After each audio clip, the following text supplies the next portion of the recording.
ভাষার মাসে প্রদর্শিত হচ্ছে বাংলা ভাষার সাড়া জাগানো সব চলচ্চিত্র, যা দেখতে ঢাকা বিশ্ববিদ্যালয়ে শিক্ষার্থীদের এই ভিড়। ঢাকা বিশ্ববিদ্যালয় চলচ্চিত্র সংসদের আয়োজনে শুরু হয়েছে ২৪তম আমার ভাষা চলচ্চিত্র ১৪৩২। গতকাল টিএসসিতে ছিল উদ্বোধনী আয়োজন। অনুষ্ঠানে উপস্থিত ছিলেন লেখক, চলচ্চিত্র সমালোচক মঈনুদ্দিন খালেদ। বাংলা ভাষায় চলচ্চিত্র বাংলা ভাষায় দেখা যে এটা হচ্ছে শুধু ভাষার সঙ্গে সম্পৃক্ত হওয়া নয়, সংস্কৃতির সঙ্গে সম্পর্কিত হওয়া।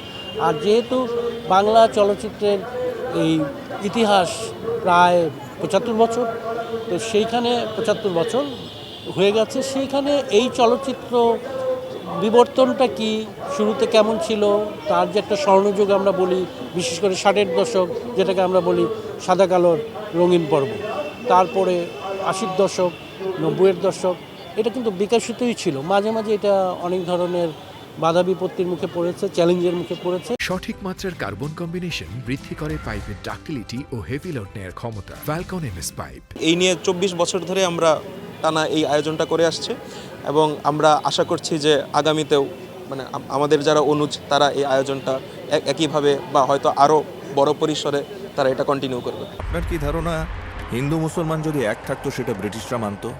এবছর উদ্বোধনী চলচ্চিত্র হিসেবে বেছে নেওয়া হয়েছে আহমেদ হাসান সানি পরিচালিত ও ইমতিয়াজ বর্ষণ অভিনীত চলচ্চিত্র এখানে রাজনৈতিক আলাপ জরুরি, যে চলচ্চিত্রে উঠে এসেছে দেশভাগ থেকে শুরু করে ২৪-এর গণঅভ্যুত্থানের গল্প। এটা প্রতি বছরই হয়, আমরা সবসময় আসি এরকম ফিল্ম ফেস্টিভ্যালে, এর আগেও দেখেছি। আর আমাদের জন্য এটা খুবই ভালো অপরচুনিটি যে অল্প টাকায় আসলে আমরা ছবিটা দেখতে পারি। আর ভাষা আর বিভিন্ন সময় অনেক পুরাতন ছবি দেয়, সেটা খুব ভালো লাগে। গত বছরও বোধহয় আমি একটা খুব পুরাতন একটা ছবি দেখেছিলাম, এটা আমাদের খুব ভালো লাগে। আমরা তো বেসিক্যালি গ্রাম থেকে আসি, যার বাসায় টিভি আছে তাদের বাসায় ছুটে চলে যেতাম। শুক্রবারে একটা চলচ্চিত্র লাগছে, ছায়াছবি লাগছে, চলো দেখে আসি এই আর কি। তো এখন লেগেছে এটা একটা ভালো অপরচুনিটি আমাদের জন্য। দেখি ভাই ব্রাদার বন্ধু বান্ধব যা আছে সবাই সহজে দিয়ে দেখতে আসার সুযোগ পাই। হয়তো এই যে পুরনো সিনেমাগুলো এখন ওইরকমভাবে আমাদের হলে গিয়ে দেখাও হয় না, গেলেও হয়তো অনেক টাকা এন্ট্রি হবে, এই জন্য আমাদের দেখা হয় না। কিন্তু এখানে খুব অল্প টাকা আমরা দেখতে পাচ্ছি, এজন্য কর্তৃপক্ষ যারা আয়োজন করেছে তাদেরকে ধন্যবাদ। আয়োজকরা জানান, প্রথম দিনে বিক্রি হয়েছে প্রায় ৪০০ টিকিট।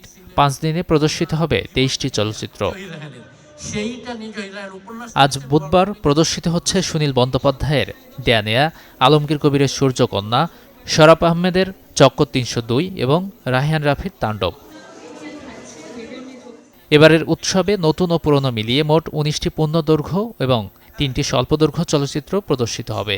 মাত্র ৫০ টাকা টিকিটে প্রতিদিন সকাল ১০টা থেকে সন্ধ্যা অবধি থাকবে সিনেমা দেখার সুযোগ। গাজী আনিস, চ্যানেল 24, ঢাকা।